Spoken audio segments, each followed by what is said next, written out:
वो क्योंकि कोई कट नहीं होता वहाँ पे, कोई कट नहीं है, कोई आप कंटिन्यू, आपको शुरू से लेकर एंड तक, उसके बाद जो एक्टर होता है वही होता है, फिर डायरेक्टर आपको कुछ नहीं कहेगा, कुछ नहीं बोल सकता, आप ही हैं जो हैं, स्टेज आपका, ऑडियंस आपकी। इलाहाबाद में था और मुझे वहाँ से एक जोगी मलंग से आता है कि आप आ जाइए ऑफिस, आपको आपका ये कैरेक्टर है, इसका ऑडिशन है कि हाँ अरे यू आर नॉट फिट, नहीं नहीं आपका नहीं नहीं नहीं नहीं ठीक है, आपका भी नहीं, आपका भी नहीं, हाँ आप आ जाओ, आप ऊपर आ जाओ। वहाँ पे रियल नहीं होता कुछ भी, मुझे ऐसा लगता है, बाकी हो सकता है कि रियल हो, पर मुझे ऐसा लगता है कि रियल कुछ होता नहीं है। पगला घोड़ा, पगला घोड़ा मैंने पढ़ी थी, तो मैं तो उनका बाकी इतिहास पढ़ना, हाँ बाकी इतिहास बहुत खूबसूरत है। मैंने जितने काम किए उसके बेसिस पे मुझे लगता है कि मैं सोचता था कि अभी इंटरव्यू क्या दूंगा, मेरे पास क्या ही है बताने को, पर आपने मुझे मौका दिया, इसके लिए बहुत बहुत शुक्रिया। एक ही डायरेक्शन में चले जाएंगे, जैसे मेरी मैं स्कूल से ही लोगों को बोलता आता हूँ कि देखो लड़ाई झगड़े ज़रूरी क्यों है, अगर हमेशा आप मीठा खाते रहोगे तो आपको डायबिटीज़ तो हो ही जाएगी, आपको खट्टेपन या नमक का स्वाद खत्म हो जाएगा।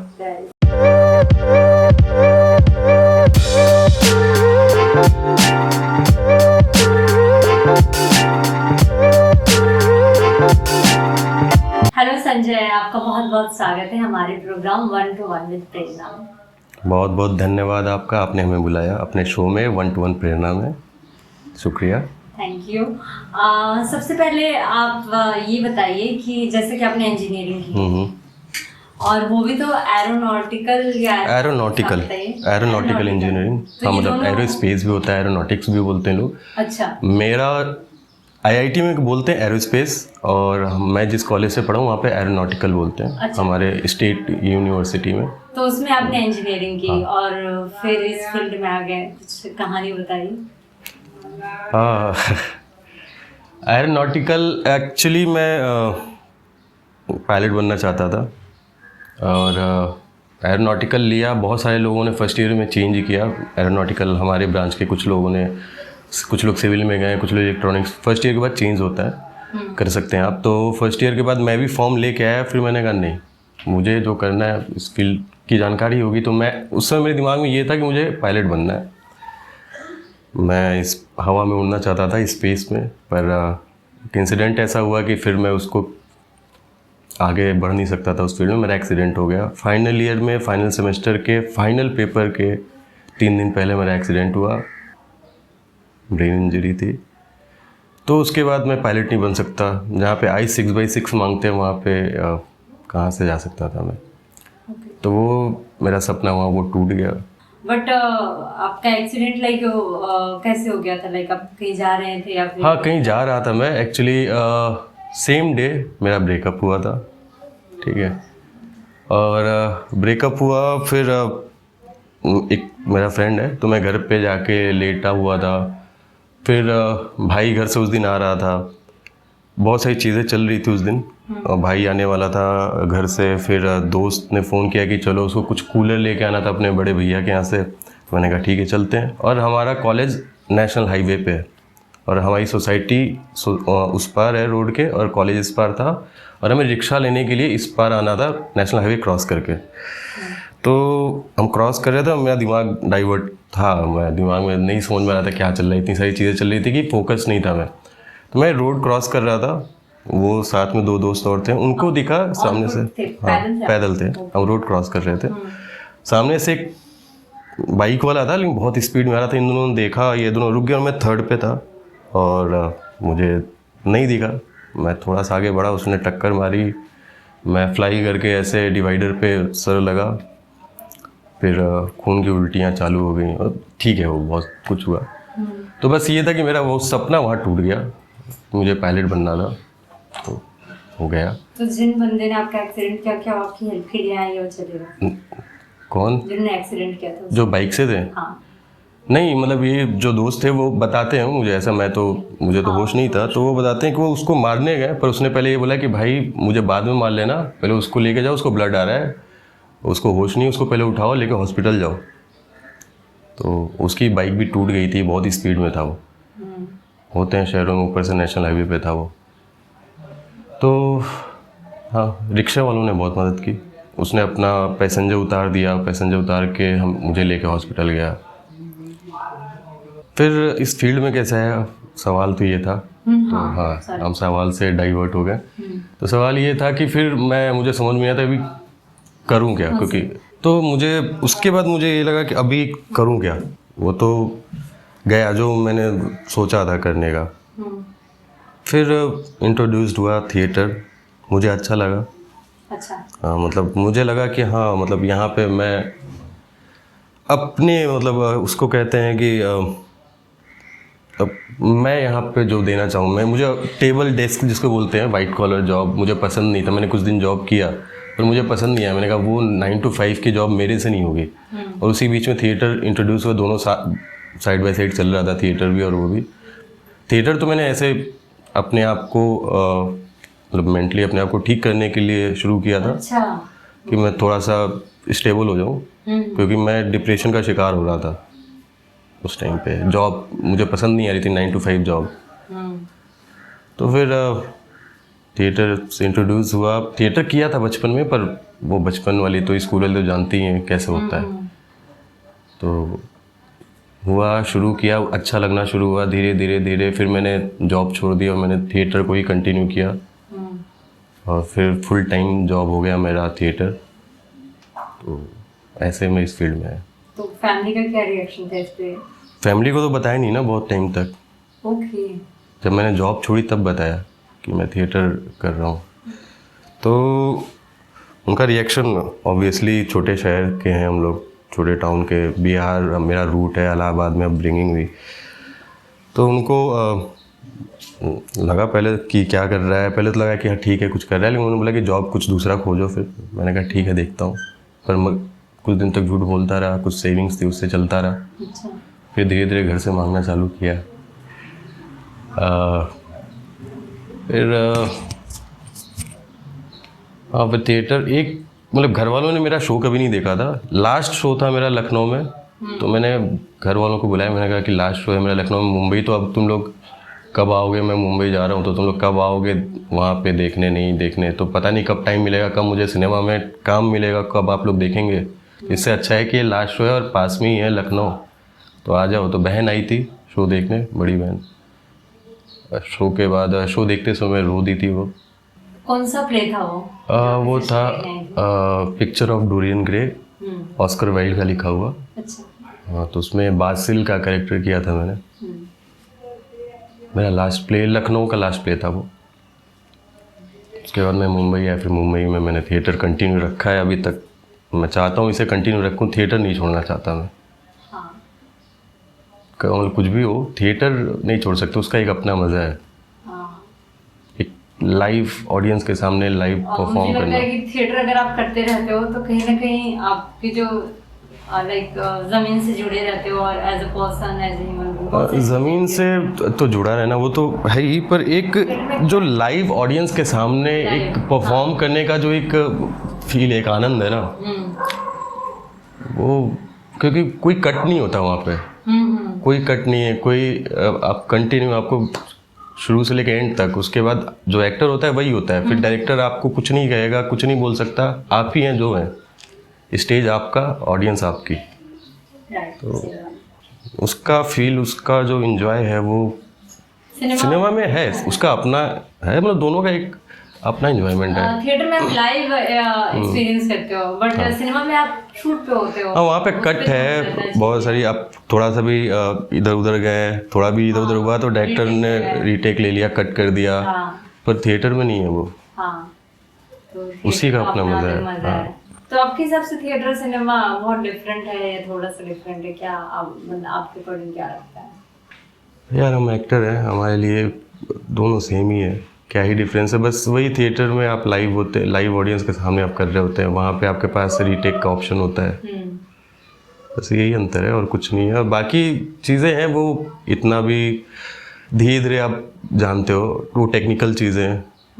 टेक्निक और बाकी कुछ डिफरेंस नहीं है। वो टेक्निकल डिफरेंसेस हैं, वो टेक्निकल में आप जब जाओगे तो आपको धीरे धीरे समझ में आने लगता है कि अच्छा ये उसमें अभी कैमरे का लुक देखना होता है। अभी इसमें जैसे अभी आप स्टेज पे हैं तो आपके पास कोई एक्टर है, लाइव आपके साथ परफॉर्म कर रहा है, आप सिनेमा में बहुत बार ऐसा होता है कि एक्टर नहीं होता है सामने, आपको कोई क्रू का मेंबर दे रहा होता है, और क्यू की जगह पे वो होता भी नहीं है स्पॉट पे आपको बताया कि ये कैमरा है, कैमरे के बगल में इस जगह पे ये जो हैंडल है, यहाँ पे समझ लो ये तुम्हारे उस हैंडल के पास ये एक्टर है, यहाँ पे तुम्हें देख के बोलना है।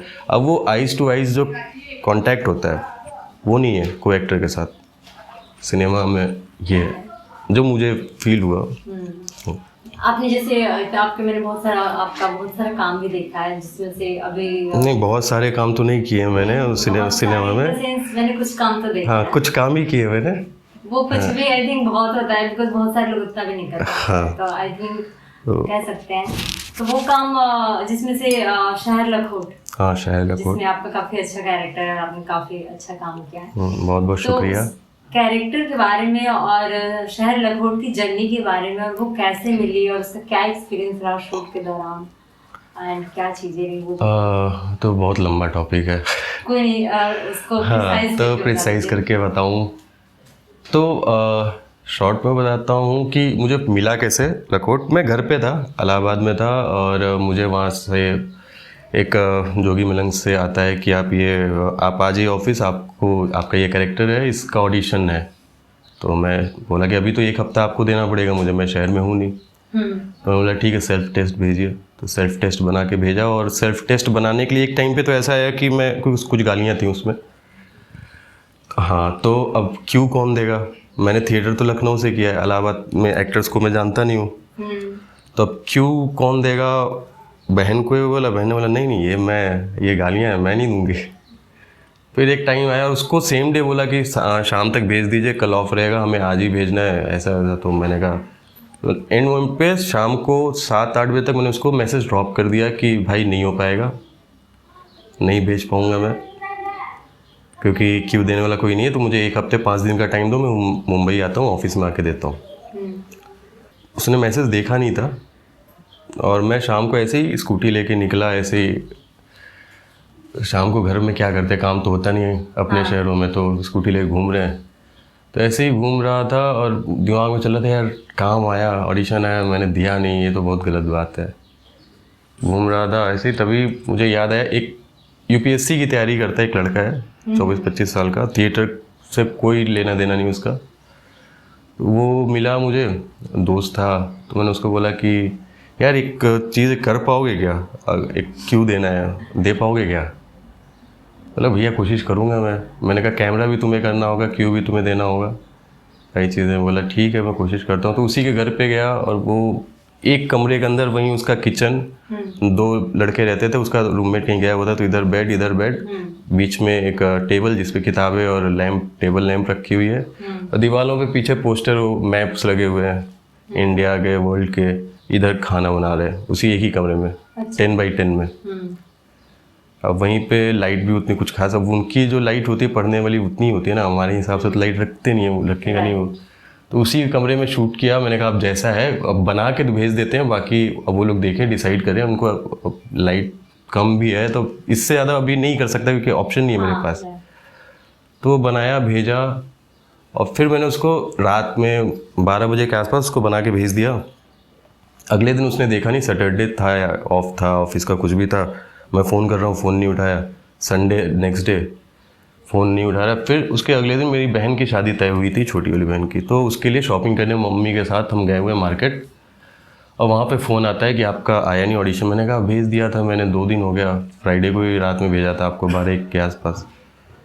तो उसने बोला अच्छा ठीक है चेक करता हूँ। चेक किया, फिर उसके बाद अब जैसा भी ट्रेवल किया मुझे, फिर उसके बाद एडी का फ़ोन आता है कि सर आपने इसके पहले क्या क्या किया है, कोई शूट किया है कोई? मैंने कहा हाँ, इंस्पेक्टर विनाश किया था मैंने रिसेंटली, और 1-2 काम किए थे। तो मैंने बताया, तो बोला ठीक है आपको ड्राइविंग आती है? मैंने कहा हाँ आती है। अब मुझे ड्राइविंग आती नहीं, तो मैंने झूठ बोला। काम नहीं छोड़ना चाहता था, बड़ा काम। तो ऑडिशन देख के समझ में आता ना कि काम कैसा है। तो समझ में आया कि काम तो बहुत खूबसूरत काम है, ये नहीं छोड़ सकता मैं। तो मैंने झूठ बोला। मैंने कहा कि अभी टाइम होगा शूट में, तब तक मैं सीख लूँगा, क्योंकि मैंने ड्राइविंग सीखी थी पर 8-10 साल से चलाया नहीं था, सब भूल चुका था। वो सीखा ही सिर्फ था टेस्ट देने के लिए, लाइसेंस बनवाने के लिए मैं टेस्ट देने के लिए सीखा, टेस्ट दिया, उसके बाद कभी गाड़ी चलाई नहीं। तो मैंने बोल दिया हाँ आती है। तो मैंने बोला ठीक है, आप मुझे एक ड्राइविंग का टेस्ट वीडियो बना के भेजना। Oh shit. Then? तो मैंने एक दोस्त, भाई का एक दोस्त है, उसकी गाड़ी थी, उसको बुलाया। और वो गाड़ी जो मैं चला रहा था, क्योंकि अभी मैं उसमें था ही नहीं, मतलब कि Obviously, प्रैक्टिस में नहीं हूँ, तो मैं चला रहा हूँ तो जर्क मार रही है गाड़ी बार बार। उनको लगा अब वीडियो में पता नहीं चल रहा, ऐसा लग रहा है वीडियो में कहीं पे ब्रेकर आ रहा है, उसकी वजह से हो रहा है। तो पता नहीं चला, वो फाइनल हो गया। बाद में जब शहर में गया तो उनको पता चल ही गया था कि इसको नहीं आती, क्योंकि टाइम ही नहीं मिला मुझे गाड़ी सीखने का। नेक्स्ट डे वो 1 से 2 दिन के अंदर ऐसा हुआ कि सर आपको मुंबई आना होगा, आपका वहाँ पे वर्कशॉप होगा, और देन आपको उदयपुर में शूट चालू हो चुका था तब तक। तो मैं मुंबई आया। मुंबई में मैं ड्राइविंग जो सिखाते हैं, ड्राइविंग स्कूल है जो ड्राइविंग स्कूल, उनको फ़ोन कर रहा हूँ। तो वो भी सैटरडे संडे के आसपास का फिर से, मतलब 1 वीक वैसे ही हुआ कुछ। जैसे मेरा उन्होंने मंडे को देखा ऑडिशन, ट्यूसडे वेडनेसडे में फाइनल हो गया। वेडनेसडे को यहाँ पे आ रहा हूँ, फिर मैं ड्राइविंग स्कूल वालों को शाम को बात कर रहा हूँ कि भाई बताओ यार क्या सीन है, मतलब मुझे सीखना है, मेरे पास 1 से 2 दिन ही है। तो बोले अभी तो फिर अब मंडे से ही हो पाएगा। मैंने कहा यार मंडे तो है ही नहीं मेरे पास ऑप्शन। हाँ, गाड़ी के बारे में फिर मुंबई आया। मुंबई में ड्राइविंग नहीं सीख पाया, टाइम ही नहीं मिला। नेक्स्ट डे मुझे फिर वर्कशॉप हुआ, उसके नेक्स्ट डे मेरा ऑफ था। फिर इसके नेक्स्ट डे शायद मैं उदयपुर के लिए मुझे फ्लाई करना था रात में। हाँ, उसके नेक्स्ट डे शायद 2 से 3 दिन में मुझे, मतलब मुंबई आया जिस दिन शाम को, उसके बाद नेक्स्ट डे मेरा वर्कशॉप, उसके नेक्स्ट डे एक और होना था वर्कशॉप, पर वो हुआ नहीं। और उसी के नेक्स्ट डे मुझे वहाँ पे फ्लाई करना पड़ा उदयपुर। वहाँ जाके सीखा मैंने।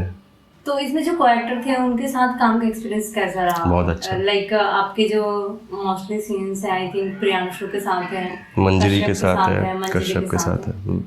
तो इनके साथ कैसा रहा काम? बहुत अच्छा था। पर्सनल और प्रोफेशनली तो मुझे लगता है कि प्रियांशु, वो उसको मालूम है प्रियांशु को कि एक्टर के साथ कैसे बॉन्ड बनाना है।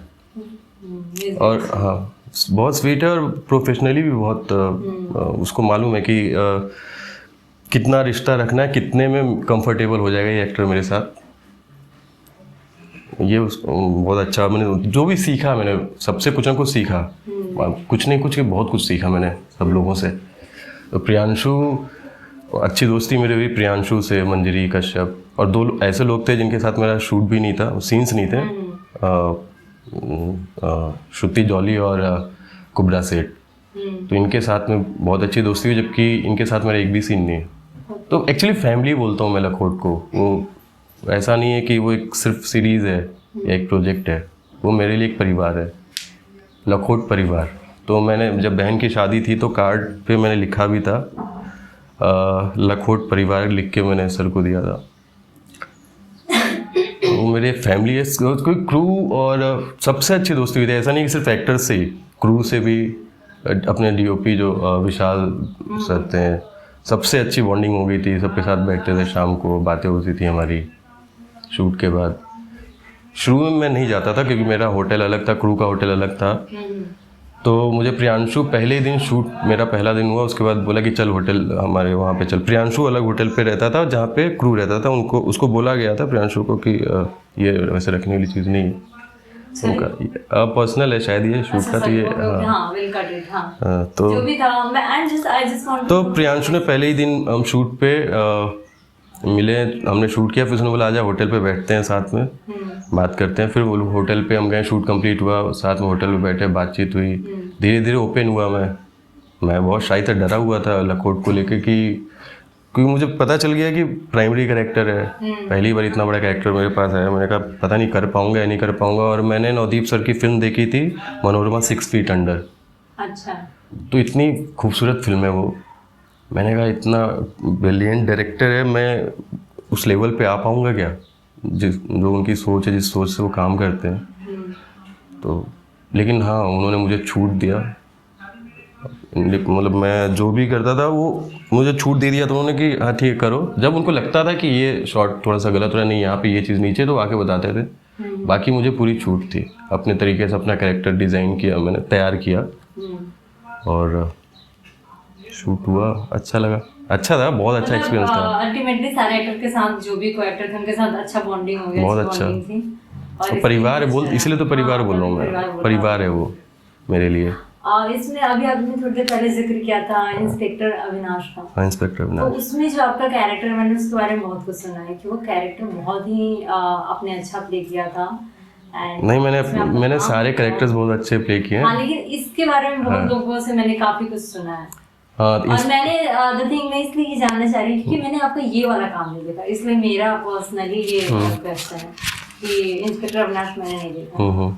एंड मैंने बहुत लोगों से सुना है कि इसमें आपने बहुत अच्छे काम किया, लुक, आपके लुक की काफी तारीफ की थी, जब लुक था कैरेक्टर। वो तो इंसिडेंट, मतलब एक्सीडेंटली वो लुक हो गया था।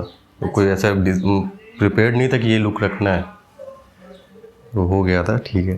क्योंकि बहुत सारे लोग ऐसा बोलते हैं ना कि मैं कमेंट नहीं कर रही कि ऐसा कोई आप जब कोई अदर कैरेक्टर करते हो जिस जगह से आप बिलोंग नहीं करते हो और सामने वाले को पता नहीं चले कि अच्छा ये इंसान तो लाइक संजय है, ये अब्बास नहीं है, तो वो थोड़ा वो अलग होता है। तो उसके लिए क्या प्रिपरेशन की थी, कैसे क्या प्रिपरेशन? वो तो 6 महीने की प्रिपरेशन थी, 6 महीने होल्ड पे चला गया था शूट। अच्छा उसमें पूरा टाइम मिला आपको? हाँ, तो टाइम क्या, हमें स्क्रिप्ट ही नहीं था तो टाइम क्या मिलेगा।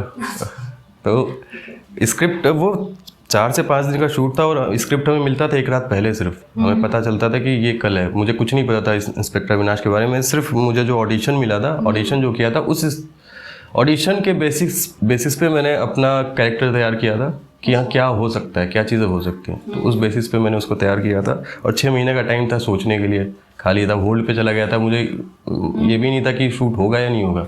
6 महीना बहुत लंबा समय होता है। तो लुक तो आई थिंक उन्होंने डिसाइड किया होगा। नहीं, पहले मेरे बाल लंबे थे। ओके। फिर ये हुआ कि शूट 6 महीने के लिए होल्ड पे चला गया। अभी कोई डिसाइड नहीं है कि होना है नहीं होना है। एक दिन का शूट हुआ था लखनऊ में, लंबे बालों में ही हुआ था। अब अभी भी वो शॉट है उस फिल्म सीरीज़ में, पहला शॉट, उसमें मेरे बाल बड़े हैं, लेकिन वो शॉट इतना छोटा रखा है कि उतना लोगों का ध्यान नहीं जाता है। तो वो, हाँ, तो बाल बड़े थे। फिर वो अब इतना ब्रेक हुआ बीच में। मैं गांव गया था, बिहार गया था, गांव में आ रहा, तो गर्मी थी, सही चीज़ें, तो मैंने बाल कटवा दिए थे, पूरे छोटे करा दिए थे, बहुत छोटे छोटे। और अचानक से उनका शूट हो गया, आगे शूट करना है। तो उसी लुक में फिर मैं गया, तो सर ने बोला अभी ठीक है, जो भी है लुक है, अब इसी में शूट करेंगे। पहले तो क्रू ने मुझे कैप दिया कि कैप पहन लो तो नहीं पता चलेगा। तो सर ने बोला नहीं, कैप नहीं चाहिए। ऐसा मैं आपको नहीं बोली, बट ऐसा एक्टर कर देते हैं कि शूट में ब्रेक आता है बीच में, तो वो दाढ़ी कटा लेते हैं। 6 महीने का टाइम था, ये भी नहीं पता था कि ये शूट होगा या नहीं होगा। ठीक है, बट अल्टीमेटली कहीं ना कहीं आपके लुक में फिट बैठ गया। और वो उसके पहले जो शूट हुआ तो बहुत छोटा सा एक शॉट ही हुआ था। उसके बाद वो शॉट छोटा था, इसके लिए रखा भी है, किसी को पता भी नहीं चल रहा था। अभी देख लो कितना बड़ा शॉट था। हाँ, आपने शॉर्ट फिल्म्स वगैरह भी की हैं। अभी मेरी एक शॉर्ट फिल्म, बहुत प्यारी शॉर्ट फिल्म है, अभी रिलीज नहीं हुई, पोस्ट पे चल रहा है काम। वो एक्चुअली हम दोनों ने साथ में मिलकर डिसाइड किया था, जो डायरेक्ट किया जिसने। तो उसकी स्टोरी थी उस पर। अब उसको भोजपुरी नहीं आती थी, वो कैरेक्टर भोजपुरी था, तो हम दोनों ने मिलके उस पर स्क्रिप्ट में काम किया था। भोजपुरी की चीज़ें मैं उसको बताता था, अच्छा ये ऐसे होना चाहिए, ऐसे ये होगा। देखो रिलीज कब होता है, शूट तो अच्छा हुआ। अभी कॉन्फिडेंशियल नहीं बता। गिफ्ट। और भी आपने शॉर्ट फिल्म की जो कि फेस्टिवल्स वगैरह में जा रही है, उस बारे में? नहीं, एक फीचर फिल्म थी। अच्छा। जून, बरनाली मैम ने शूट किया था, बरनाली शुक्ला ने। अच्छा। वो फीचर फिल्म है। अभी बरनाली शुक्ला सौरभ शुक्ला जी की वाइफ, बरनाली रे शुक्ला। तो उन्होंने फिल्म बनाई है जून। उसमें मेरा 2 सीन है। फेस्टिवल में ट्रैवल की वो फिल्म, मैंने अभी तक नहीं देखी है वो फिल्म, सिर्फ डबिंग पे गया था तो अपने सीन देखे थे मैंने। और वो फिल्म एक्चुअली एप्पल टीवी पे है, मेरे पास एप्पल टीवी का सब्सक्रिप्शन नहीं है, इसलिए नहीं देखा। हाँ, और अमेज़ॉन प्राइम पे रेंटल पे भी है, पर रेंट कौन लेता है? अभी इतने सारे सब्सक्रिप्शन हो चुके हैं, सोनी लिव, ये वो। रेंट क्यों नहीं ले सकते? अगर आपका काम है आपको देखना नहीं, फिर वेट कर रहा हूँ कि कहीं से मिल जाए तो देख लूँगा। और देखा है लोगों ने, और अपना काम मुझे, खुद का काम मुझे उतना अच्छा नहीं लगता है खुद को देख। मोस्टली आर्टिस्ट को ऐसा लगता है कि अपना काम नहीं मुझे लगता है कि यार बहुत ख़राब किया मैंने बहुत गंदा किया। तो ये कहीं ना कहीं अच्छी चीज़ है ना कि अगर आप अपना काम देख रहे हो और आपको नहीं अच्छा लग रहा है तो आप उससे और बेहतर करोगे। हाँ लेकिन अच्छी बात है। हाँ तो वो इम्प्रूवमेंट दिखता है, लेकिन कि यहाँ पे ये इम्प्रूव करता था। हाँ फिर तो इम्प्रूवमेंट रुक गई ना। हाँ, पर मैं जज करने वाला अपने आप को लेके हो जाता है फिर, तो इस वजह से क्रिटिसाइज करना चाहिए। लोग तो ऐसे भी करते हैं। हाँ, तो करो बस। लेकिन फिर ये हो गया कि अब जो हो गया सो हो गया, तो दे दिया मैंने, नेक्स्ट में वो चीज़ें करेंगे। अभी थोड़ा पर्सनल क्वेश्चन पे आते हैं। अभी तो हमने सिनेमा शॉर्ट फिल्म मूवीज की बातें करी, आपके काम पर पर्सनल लाइफ जो अभी आपने एक्सपीरियंस किया या फिर जो भी आपका प्रोफेशनल लाइफ है, तो अभी लाइफ में क्या चल रहा है और कैसा चल रहा है उस बारे में कुछ बताइए। क्या चल रहा है? काम, एज एन आर्टिस्ट काम खोज रहे हैं। ये तो हमारे काम करने के बाद भी आर्टिस्ट को क्यों लाइक काम नहीं मिल रहा? अगर आपने प्राइमरी कैरेक्टर किया, इतनी सारी चीज़ें की। हाँ, क्योंकि शहर लखोट बहुत ज़्यादा लोगों ने देखा नहीं, उसका प्रमोशन बहुत नहीं हुआ, प्रमोशन नहीं किया गया। क्यों नहीं हुआ वो इंटरनल मैटर है। उस पर मुझे भी नहीं पता कि क्यों इतना प्रमोशन क्यों नहीं किया गया। तो लोगों को पता ही नहीं चला कि शहर लखोट जैसी कोई सीरीज़ आई अमेज़ॉन प्राइम की, जबकि ओरिजिनल सीरीज़ है वो अमेज़ॉन की प्राइम वीडियो की। और उसका प्रमोशन एक्टर्स ने ही और जो क्रू था उसने ही किया बहुत। उसके अलावा मैंने बहुत ज़्यादा प्रमोशंस नहीं देखा। क्यों नहीं होता है तो लोगों तक पहुंची नहीं, बात नहीं पहुंची शहर लखोट की। हाँ, जैसे कई बार कोई चीज़ बहुत हिट हो जाती है तो अपने आप, जैसे पंचायत में छोटे छोटे कैरेक्टर बहुत, वो हिट सीरीज है और बहुत प्यारी सीरीज है। पंचायत बहुत प्यारी सीरीज है। मुझे लगता है बहुत सारे आर्टिस्ट का ये सवाल रहता होगा और होना भी चाहिए कि कई बार एज एन आर्टिस्ट आप बहुत अच्छा काम करते हो, आप प्राइमरी कैरेक्टर भी करते हो, आपने अच्छा काम भी किया, आप एक अच्छे एक्टर हो, लुक भी आपका ठीक ठाक, बट फिर भी काम नहीं मिल पाता जैसा मिलना चाहिए। तो आप इस बात पे क्या कहना चाहेंगे? लुक ठीक ठाक नहीं, हार्ड वर्क बहुत आई नो, बट फिर भी तो देखिए कहीं ना कहीं हमारी मेहनत में भी थोड़ी कमी है, शायद इसके लिए नहीं आ रहा है, हमें और ज़्यादा मेहनत करना चाहिए। और दूसरा एक तो जो कैरेक्टर्स मिलते हैं, एक हमारा एक सिस्टम है काम हमारे सिनेमा का, जिसमें कास्टिंग एक आज से 10-15 साल पहले शायद कास्टिंग आई थी, तब तो मैं सिनेमा का कुछ भी नहीं जानता था। तो कास्टिंग तब भी होती थी, तब प्रोडक्शन हाउस से होता था शायद, आज से 15 साल पहले। तरीके से कास्टिंग डायरेक्टर नहीं थे, ये लॉकडाउन के पहले से ही चालू है। नहीं मतलब 15 के आसपास, 2015 के आसपास चालू हुआ है शायद। पर ये इजी करने के लिए हुआ था कि काम इजी हो जाए। डायरेक्टर और एक्टर के बीच में एक कड़ी है, बहुत इंपॉर्टेंट चीज़ है कास्टिंग, एक चेन है जो कि जोड़ती है एक्टर और डायरेक्टर को।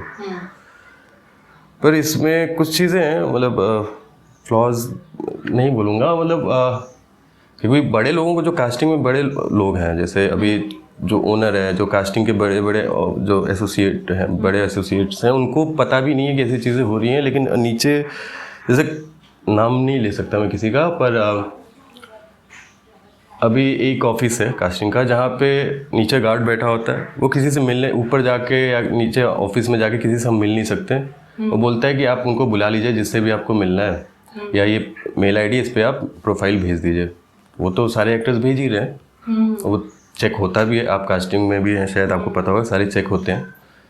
लेकिन हम मिल नहीं पाते, तो हमें एक वो होता है कि पता नहीं हमारा पहुंच रहा है वहाँ पे कि नहीं पहुंच रहा है। मेल तो कर रहे हैं, अंदर से रहता है कि पहुंच रहा है कि नहीं पहुंच रहा है, वो डाउट रहता है। वो हम उनसे मिल नहीं पाते हैं। जो कास्टिंग डायरेक्टर्स होते हैं वो बोलते हैं कि आप उनको जानते हैं तो फ़ोन करके बुलाइए। जो नए एक्टर्स आए इस शहर में, जो कुछ भी नहीं जानते हैं, वो किसको फ़ोन करके बुलाएंगे? उनके पास तो नंबर भी नहीं होता है, वो तो अभी नंबर खोज रहे होते हैं, कहीं से किसी का नंबर मिल जाए तो मैं बात करूँ। कास्टिंग वालों का मानना ये है कि ऑलरेडी ऑनलाइन इतनी सारी चीज़ें अवेलेबल हैं, ईमेल आईडी है, चीज़ें प्लस को पोस्ट करते हैं तो उस पर शेयर करते हैं। हाँ, वो मैं बोल तो रहा हूँ कि सोशल मीडिया पोस्ट करते हैं, मेल आईडी होता है, मेल आईडी पे हम प्रोफाइल सेंड करते रहते हैं। लेकिन जब रिस्पॉन्स नहीं आता है सामने से, तो हमें पता भी नहीं चलता कि मेल हमारा ओपन हुआ या नहीं हुआ, हमारा ऑडिशन देखा गया या नहीं देखा गया। अब ऐसा तो नहीं मेल पे उन्होंने सामने से एक ब्लू टिक जो व्हाट्सएप में होता है ऐसा मेल में सिस्टम आ जाए, हमें पता चल जाए हाँ ब्लू टिक हो गया, उन्होंने देख लिया, ओपन हुआ है। जी कोई नहीं, आप गुजारिश कर दीजिए कैमरे पे, जो भी कास्टिंग वाले ये वीडियो देखेंगे वो शायद समझे और कांटेक्ट। हाँ, तो हमें मतलब एक डाउट रहता है, पता नहीं हमारा पहुंचा या नहीं पहुंचा, कहाँ तक पहुंचा, कहाँ तक नहीं पहुंचा। बट कहीं ना कहीं क्या होता है, as an actor, as an artist, I think सभी को ऐसा लगता है, but as a casting company का क्या होता है कि वो लोगों के लिए इतना आसान नहीं है, क्योंकि मालूम है अभी एक्टर्स बहुत हैं इस शहर में। हाँ, तो वो किस को जाके बोलेंगे आपका नहीं हुआ, you're fit, you're not fit. हाँ नहीं, ये नहीं ऐसा मतलब जो भी है लाइक प्रोजेक्ट में या जो भी, तो ये थोड़ा है। पहले जो एक लॉकडाउन के पहले एक सिस्टम था कि हम क्यू में लगते थे, ठीक है, तो यू लाइक दैट, अच्छा था, कम से कम हम सामने ऑन द स्पॉट बता दिया ना कि हाँ अरे यू आर नॉट फिट, नहीं आपका नहीं ठीक है, आपका भी नहीं, हाँ आप आ जाओ, आप ऊपर आ जाओ। बट आपको पता है वो बहुत ज्यादा जो क्यू में लगते हैं, जो फिट है वो तो बेचारे चला जाता है, बट जो लोग लगे रहते हैं लाइन में उनको बहुत बुरा, हाँ उनको बहुत एक साल एक साल तक सिर्फ मैं नॉट फिट सुनता रहा, और मैंने कहा यार ऐसा क्या होता है फिट और नॉट फिट। बहुत टाइम लगा समझने में कि फिट और नॉट फिट क्या होता है, कि क्यों बोला जाता है नॉट फिट और फिट, वो बाद में समझ में आया जब चीज़ें जानकारी नए आए थे, तो हम थिएटर ही सिर्फ किए थे और सिनेमा का मुझे कुछ भी नहीं पता था, नए आए थे, तो हमें लगा क्यों नॉट फिट हो रहा है। फिर बाद में एक स्माइल आने लगी चेहरे पे नॉट फिट होने पे, अरे चलो आज फिर से नॉट फिट हो गया। ऐसा होता है, मिलता है उसमें थोड़ा आई थिंक है प्रोसेस कहीं ना कहीं अलग, और पर उसमें ये तो था कि हम पहुंचते तो थे ऑफिस, वो आते तो थे बाहर, अब तो हम ऑफिस में बाहर गेट के अंदर जा ही नहीं सकते हैं, बहुत सारे लोगों में, मतलब कुछ में है, कुछ ऑफिस हैं जहाँ पे हम जाते हैं, कुछ में नहीं जा सकते हैं। तो ये जो बदलाव आया है ये कहीं ना कहीं लॉकडाउन की वजह से आया है। हाँ लॉकडाउन के वजह से आया, बदलाव आया कि फिर ये कंटिन्यू ही हो गया। हाँ पर पुराना ज़्यादा अच्छा था मुझे लगता है। और हाँ एक चीज़ मुझे लगती है कि जो सोशल मीडिया को इतना प्रेफरेंस दिया जा रहा है, उसको लेके मुझे थोड़ा सा क्या कहें कि मतलब मैं खुश नहीं हूँ एक तरीके से, कि क्यों जो इंसान सोशल मीडिया पे एक्टिव नहीं है, मैं खुद एक्टिव नहीं हूँ सोशल मीडिया, मुझे लगता है कि वेस्ट ऑफ टाइम है, वहाँ पे रियल नहीं होता कुछ भी, मुझे ऐसा लगता है, बाकी हो सकता है कि रियल हो, पर मुझे ऐसा लगता है कि रियल कुछ होता नहीं है। आप बोल रहे हो वेस्ट ऑफ टाइम है, बहुत सारे एक्टर होते हैं उससे उनको काम मिलता है अगर वो वहाँ पे दिखते हैं तो। ठीक है, जो दिखते हैं इन्फ्लुएंसर, यार एक्टर और इन्फ्लुएंसर में अंतर है या नहीं है? अंतर है बिल्कुल। तो आप इन्फ्लुएंसर को एक्टर की कैटेगरी में मत रखिए। और दूसरा क्यों मैं बोल रहा हूँ, जैसे अभी समय चल रहा है कि आपके फॉलोअर्स कितने हैं उसके हिसाब से आपको काम मिलेगा। मैंने कहा एक्टर है जो अपने क्राफ्ट पे काम कर रहा है, उसके पास नहीं है टाइम सोशल मीडिया चलाने का, सोशल मीडिया पे जा रहे हैं, रील्स देख रहे हैं, क्या काम कर रहे हैं हम, टाइम भी तो वेस्ट है, वो रील्स देख रहे हैं। इससे बेटर है कि हम फिल्में देख लें, मूवीज़ देख लें, और अपनी हम फोटोज़ भी डालते हैं तो उसमें इतने फिल्टर लगा के हम डालते हैं, कहाँ से रियल है वो, रियल वर्ल्ड है क्या सोशल मीडिया? चीजें ऐसी हो रही हैं कि लोगों को ऐसा करना पड़ रहा है, बड़े बड़े एक्टर भी आजकल ये बोल रहे हैं। हाँ सब लोग कर रहे हैं, हाँ मजबूरी हो गई है कि आपको दिखना, पर ये नहीं होना चाहिए। मेरा मानना है कि इसके बेसिस पे नहीं काम मिलना चाहिए कि आपके फॉलोअर्स, ठीक है कि उनका मानना ये है, उनका भी एक अपना पॉइंट है कि आपके इतने फॉलोअर्स हैं, अगर 1 लाख फॉलोअर्स है तो आपकी एक ऑडियंस है 1 लाख की, तो उतने लोगों तक पहुंचेगा, ठीक है मानते हैं आपकी बात, पर हमें हाँ मतलब होना नहीं चाहिए। मतलब एक्टर को आप काम दीजिए, अब फिर तो आप इन्फ्लुएंसर्स को ही सारे आप रील से उठा के लाई, उन्हीं को काम दीजिए, फिर एक्टर्स क्यों है? क्यों लोग थिएटर कर रहे हैं 15 साल, लोग ड्रामा स्कूल जा रहे हैं, ड्रामा स्कूल जाके वहाँ पे ट्रेनिंग ले रहे हैं, किस लिए ले रहे हैं? संजय कुछ ऐसे मोमेंट के बारे में बताइए सेट का, बहुत इंटरेस्टिंग रहा आपके लिए कि अरे।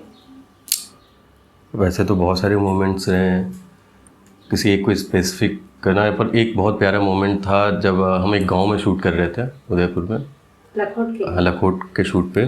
तो गांव बहुत आउटर था, वहाँ पे मुश्किल से मुझे लगता है कि 20 घर होंगे उस गांव में, 20-25 घर। हाँ तो वहाँ पे शूट कर रहे थे, वहाँ पे जहाँ करीम को किडनैप करने का जो सीन था, जहाँ से करीम को उठाते हैं हम लोग, मैं, मंजरी और प्रियांशु जाते हैं उसको वहाँ पे। कश्यप नहीं होता है, करीम एक कैरेक्टर है। अच्छा, हाँ तो उसको वहाँ से उठाने जाते हैं, तो गांव वालों को सर ने इंट्रोड्यूस किया, गांव के ओरिजिनल रियल गांव वाले थे, तो उनको नवदीप सर ने इंट्रोड्यूस किया कि आप लोगों को ये गांव में आया है और आपके किसी बच्चे को लेके जा रहा है, तो आप लोगों को उसे रोकना है। अच्छा। हाँ, सारे गांव वालों को बोल दिया, सारे लेडीज़ और जो जेंट्स थे। अब गांव वाले एकदम एक्साइटेड, तो हम लोग उसको करीम को लेके आ रहे थे, तो गांव वाले आते हैं उधर से, मैं हाथ में गन दिखा रहा हूँ, फिर भी वो लोग रुक नहीं रहे, वो लोग चढ़े जा रहे हैं मेरे ऊपर। अब एंड मोमेंट पे सर ने कट बोला, मुझे लगा कि अभी क्या करूँ, गन फेंक के मार दूँ, क्या करूँ इनको। फिर सर ने कट किया, फिर जाके समझाया, सर उसके हाथ में गन है, आप लोग देखिए ना, अभी एक आध गोली चल जाएगी तो लग जाएगा ना आप लोगों को। अच्छा, बिकॉज़ वो एक्टर नहीं थे तो उनको समझ ही नहीं, उनको बस बोल दिया उनको रोकना है, तो उनका था कि बस रोकना है। फुल एनर्जी में वो लोग अपना बेस्ट दे रहे थे और अच्छा दिया उन्होंने। तो वो एक मोमेंट था, मज़ेदार था। ऐसे बहुत सारे मोमेंट थे। मंजरी, प्रियांशु, कश्यप, इन लोगों के साथ ऐसा कोई मोमेंट थे, लेकिन अभी हाँ वो मोमेंट्स, हाँ ठीक है। तो हाँ, लेकिन ये कि कुछ चीज़ें हैं मुझे जो अच्छी लगी, मतलब सीखने को बहुत मिला मुझे इस शूट पे, बहुत मिला। और नवदीप सर से बहुत कुछ सीखने को मिला मुझे। प्रियांशु को पता होता है कि वो क्या कर रहा है, और बहुत फाइन एक्टर है, बहुत प्यारा एक्टर है। कश्यप, चंदन सान्याल, अरे वो रॉयल आदमी है, मेरे बॉस थे हुकुम लखोट में। हाँ बहुत। फिर मंजरी भी है, और सारे अच्छे। अभिलाष थपलियाल कितना सुंदर एक्टर है। सारे एक्टर्स उन्होंने, मुझे लगता है कि मैं ही बस एक वहाँ पे अलग से उठा के उन अच्छे एक्टरों के बीच में उठा के रख दिया गया। अरे मैं बहुत टाइम तक, मुझे शूट के शुरुआती दिनों में लगता था कि इतने सारे अच्छे एक्टर्स को ले रखा है, मैं इनके लेवल पे काम कर पाऊंगा क्या। तो अंदर रहता था मेरे कि मैं कॉन्शियस रहता था उन सब चीज़ों को लेकर कि मैं क्या सही कर रहा हूँ कि नहीं कर रहा हूँ, ये लोग तो इतना अच्छा कर रहे हैं, मैं कैसे। मंजरी कितना प्रिपरेशन करके आई थी, पूरा एकदम तैयारी के साथ आई थी कैरेक्टर को लेके, हर एक चीज़। गालियों पे उसने इतना रिसर्च किया था, सोचो इतनी छोटी छोटी चीज़ों पे रिसर्च किया था मंजरी ने। तो एक मोटिवेशन मिलता है इतने अच्छे लोगों के बीच में काम, बहुत कुछ सीखने को मिला मुझे। और हाँ, कुब्रा के साथ तो मेरा सीन था नहीं, वो आया गया एक सीन था, कोई खास सीन, मतलब हर एक सीन इम्पोर्टेंट होता है, पर उसके साथ पर्सनली वैसा 1-to-1 कोई बहुत अच्छा ज़्यादा सीन नहीं था। पर हाँ, बॉन्ड, दोस्ती, सारे बोल दो, परिवार है लखोट मेरे लिए। हाँ, पर्सनल कभी लाइफ में ऐसा कोई सिचुएशन आया जो बहुत ही। हाँ, एक और मोमेंट बताना चाहूँगा मैं, जिस दिन मेरा शूट कंप्लीट हुआ, जब रैप अप हुआ। अच्छा। तो बहुत मतलब अर्ली मॉर्निंग का शूट था, फिर नाइट शूट भी था, और वो लास्ट डे का शूट था। तो सोने को भी नहीं मिला क्योंकि बीच में थोड़ी शॉपिंग वॉपिंग करने चले गए, तो रात में शूट भी था, वो चल रहा है। अर्ली मॉर्निंग जब शूट कंप्लीट हुआ, तो ऐसा लगा कि परिवार अब सब अलग हो रहे हैं, सब जाना है, सब अपनी अपनी फ्लाइट, सबका किसी का दोपहर में, किसी का शाम को, सब निकल रहे हैं वहाँ से। रैप अप के बाद वो मुझे चश्मा लगाना पड़ा कि मेरे आंसू ना दिखे लोगों को। अच्छा। बाद में मैं और मंजरी आ रहे थे होटल की तरफ, तो मैं पूरे रास्ते रोता हुआ आया था। तो एक बॉन्डिंग हो गई थी बहुत अच्छी सी, अभी भी मेरी आंखों में फिर से वो याद आ रहा है। होता है ऐसा काम में, तो एक रिश्ता बन गया था सबसे। सही है, और मुझे लगता है कि ये चीज़ बहुत अच्छी है ना कि अगर आप अपने काम से इतने अटैच हो जाते हो। लेकिन ये इसका श्रेय अगर देना चाहे तो जो हमारा क्रू था, हमारी टीम थी, हमारे प्रोड्यूसर खलील बच्चूवाली, हमारे नवदीप सर, और सारे एक्टर्स, सारे कैमरा टीम, सब इतने स्वीट थे ना, सारे इतने अच्छे थे। मुझे कहीं भी फील नहीं हुआ कि मैं छोटे टाउन का, एक छोटे शहर का बंदा उनके साथ में आके शूट कर रहा हूँ मैं, और मुझे इतना उन्होंने रिस्पेक्ट दिया, इतना प्यार दिया। पर्सनल लाइफ में ऐसा कोई सिचुएशन जो ऐसा लगा कि ये बहुत वर्स्ट है या ये बहुत अच्छा दिन है आज का, तो एकदम दिन बन गया? अच्छा दिन तो पहले बताता हूँ। हाँ। जैसे एक अभी लखोट का ही है, तो बहुत सारे, पर एक बताता हूँ कि मैं लखोट का शुरुआती दिन था, मैं और मंजरी, वो हमारा राजकुबेर होटल था, तो उसके छत पे बैठे थे, वहाँ से सिटी पैलेस पूरा शहर दिख रहा है। छत पे बैठ के हम वहाँ पे तैयार गए थे, वो देख के मुझे ऐसा लगा दुनिया बदल गई रातों रात अचानक से। हाँ, फिर रियलिटी चेक हुआ, शूट ख़त्म हुआ तो उसके बाद फिर रियलिटी चेक मिला मुझे कि नहीं अभी थोड़ा ठहरो, अभी ज़मीन पे है, ज़्यादा नहीं। वो मोमेंट था, मतलब जब मैं छत पे बैठा था, मैंने कहा यार कहाँ पे मैं था और अभी कहाँ पे मैं हूँ, कितना डिफरेंस है। ऑडिशन बनाने में इतनी सारी डिफिकल्टीज बना के भेजने वाला नहीं था, और एकदम से होता ऐसी है, लाइफ के साथ लग तो होता है क्योंकि पूरी कहानी वो लाइफ पूरी एकदम बदली हुई सी लाइफ दिख रही थी मुझे। सब कुछ एकदम अच्छा, सब कुछ सुंदर, सब कुछ खूबसूरत। मैंने कहा यार सपने जैसे। हाँ, सपना जैसे, सपने में मैं जी रहा था उस टाइम पे। तो वो था, और मुझे मालूम था कि ये दोबारा ऐसा मोमेंट मेरी लाइफ में शायद आएगा, टाइम लगेगा आने में, फिर से आएगा तो सही, आएगा पर टाइम लगेगा, जो कि लग रहा है। एक्टर में उतार चढ़ाव नहीं है तो, अब जैसे समुंदर का पानी रोज चढ़ता है रोज उतरता है, वैसे ही लाइफ। और नहीं होगा अगर एक ही डायरेक्शन में चले जाएंगे। जैसे मेरी मैं स्कूल से ही लोगों को बोलता आता हूँ कि देखो लड़ाई झगड़े ज़रूरी क्यों है। अगर हमेशा आप मीठा खाते रहोगे तो आपको डायबिटीज़ तो ही जाएगी, आपको खट्टेपन या नमक का स्वाद खत्म हो जाएगा। तो नमक आपको बीच बीच में खाते रहना चाहिए। और कुछ चीज़ अगर बहुत ज़्यादा हो जाती है तो उसका भी स्वाद खत्म हो जाता है। भाई अब फिर मीठे का स्वाद ही नहीं पता चलेगा ना आपको, मीठे का स्वाद पता ही नहीं चलेगा। इतना आप खुश रह रहे कि आपको पता ही नहीं है कि खुशी होती क्या है। दुख आने भी ज़रूरी है, तभी आपको खुशी का एहसास होता है। कहते हैं ना कि ज़्यादा कुछ भी अच्छा नहीं है, अति सर्वत्र वर्ज्यते। धीरे धीरे अप डाउन ज़रूरी भी है। हाँ, वो सही बात है। और वर्स्ट मोमेंट, क्वेश्चन याद है मुझे। जब मैं नया मुंबई में आया था, काम नहीं मिल रहा था, परेशान हो गया था। पहले तो इस शहर में आने के बाद शुरुआत में, क्योंकि अभी शहर को जान नहीं रहा हूँ, मैं काम को नहीं मैं यहाँ पे कैसे काम होता है कुछ नहीं पता। अब सोच के तो आया था कि 3-4 महीने में अपना अर्निंग कर लूँगा, वहाँ पे रहने खाने का जुगाड़ कर लूँगा। नहीं हो रहा था तो दिमाग पूरा एकदम हो रहा था। ऐसे ही एक मोमेंट था कि एक दिन मेरे अकाउंट में 10 रुपये पड़े थे और तब लाइन लगती थी और फ़ोन पे पता चलता था यहाँ पे ऑडिशन है, यहाँ पे ऐसा है, तो वहाँ पे जाते थे, लाइन लगी होती थी 200 लोगों की, ऐसी लंबी लाइन। तो ऐसे लाइन में लग के फिर मैं रहता था उस समय वीरा देसाई पे, 1 RK में। तो वहाँ से अब आराम नगर से वहाँ पे जाना था। अब मेरे अकाउंट में थे 10 रुपये। मैंने कहा 5 रुपये बस के लगेगा, भूख भी लगी है। तो मैंने कहा 10 रुपये में खाने को तो कुछ नहीं मिलेगा, बिस्किट मिलेगा, छोड़ो बिस्किट क्या ही खाएंगे। फिर सोचा कि 5 रुपये बस का लगेगा, फिर 5 रुपये बचेगा, इस 5 रुपये का क्या करूँगा। तो मैंने कहा कि नहीं, काम करते पैदल चलते हैं और 10 रुपये की सिगरेट पीते हैं, वो ज़्यादा ज़रूरी है उस टाइम के लिए। तो वो ऐसा एक मोमेंट था। तो आपने सिगरेट पी? हाँ, मैंने एक सिगरेट जलाई और पीते हुए चला गया, वॉक करते हुए। वो 10 रुपये से जो बाकी का टेंशन है वो कम से कम निकल जाए। हाँ, थोड़ा रिलीफ तो मिला।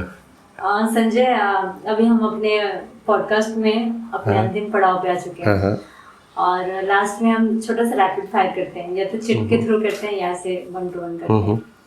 तो इसमें जो भी क्वेश्चन आंसर होते हैं उसका अगर आपको आंसर करना है तो आप 1 सेंटेंस में कर सकते हो, 1 वर्ड में कर सकते हो, यस और नो में, या फिर स्किप कर सकते हैं अगर आप चाहें तो।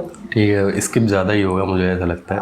मैं ऐसे क्वेश्चन शायद ना पूछूं जिसमें स्किप करना पड़े आपको। ठीक है, तो वो स्टार्ट करें अभी? तैयार होना पड़ेगा मुझे उसके लिए? नहीं, ऐसा कुछ क्वेश्चन तो मैंने नहीं रखा है जिसके लिए तैयार होने की जरूरत पड़े, बट ठीक है, देखते हैं। Favourite book? गुनाहों का देवता, दीवार, बहुत सारी हैं, मैं किसी एक को नहीं, जैसे दीवारों में एक खिड़की रहती थी या रहती है, ऐसे ही है, विनोद कुमार शुक्ल की। और गुनाहों का देवता धर्मवीर भारती जी की।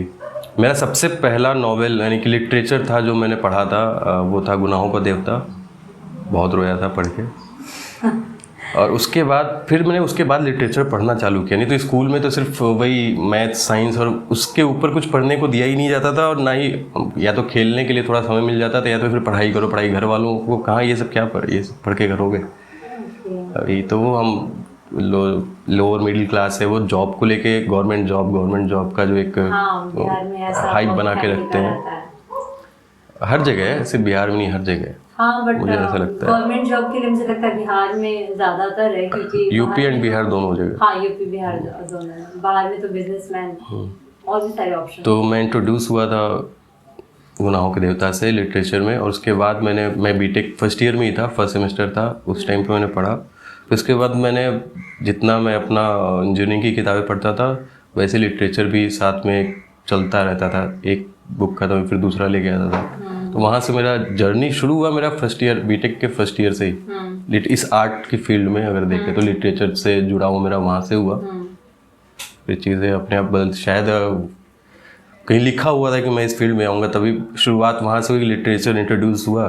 फिर फाइनल ईयर में आके मेरा एक्सीडेंट होना, और फिर उसके बाद थिएटर से फिर थिएटर से इंट्रोड्यूस होना। थिएटर में से इतना मोहब्बत हो गया कि मैंने जॉब छोड़ दी, और फिर मैं अब मुंबई में हूँ। Okay, favourite writer? मुझे लगता है कि गोदान जो बुक है मुंशी प्रेमचंद जी की, उससे अच्छी किताब भी, मतलब बोलता रहा हूँ, एक बुक को आप नहीं कह सकते। तो मुझे मुंशी प्रेमचंद जी, रविन्द्रनाथ टैगोर जी, और बहुत सारे लोग हैं, बादल सरकार, पढ़िए बादल सरकार की जो प्लेज हैं इतने। उनका बहुत ही खूबसूरत प्लेज है, मेरा one of the favourite play है। मैं नाम अभी मुझे नहीं, मेरा भी उनका एक है बाकी इतिहास। फ्रेंड रहते हैं, अच्छा, वो जो दारू पी रहे होते हैं, हाँ वो है, बदलापुर की रुपकथा नहीं, पगला घोड़ा। पगला घोड़ा मैंने पढ़ी थी, तो मैं तो उनका बाकी इतिहास पढ़ना। हाँ, बाकी इतिहास बहुत खूबसूरत है। ओके, फर्स्ट ब्रेक कब मिला था? फर्स्ट ब्रेक मतलब इंडस्ट्री के अंदर, सिनेमा का? जब मैं 1 साल तो मेरे पास कोई काम नहीं था, मिला लॉकडाउन जब हुआ तब मुझे 1 डे 2 डे शूट मिलने चालू हुए। तब एक्टर्स चले गए थे ना शहर से, तो कम एक्टर्स बचे हुए थे, तब 1 डे 2 डे शूट मिलने चालू हुए मुझे। तो पहला ब्रेक मिला, तो पहला ब्रेक सीरियल में था? सीरियल में था। गणेशा। Favourite food? मैं सब कुछ मुझे पसंद है खाने में। मैं नॉनवेज नहीं खाता हूँ, मतलब खाता हूँ पर कुछ चीज़ें जैसे मैं सिर्फ चिकन ही खाता हूँ, एग भी नहीं खाता। चिकन, इसलिए आप नॉनवेज नहीं खाते हैं, खाते हैं क्योंकि आप सिर्फ चिकन खाते हैं? सिर्फ चिकन खाता हूँ। Okay, favourite place? अपना शहर इलाहाबाद। कुबरा? बहुत ही अच्छी इंसान। प्रियांशु? बहुत फाइन एक्टर। मंजरी? बहुत मेहनती। कश्यप?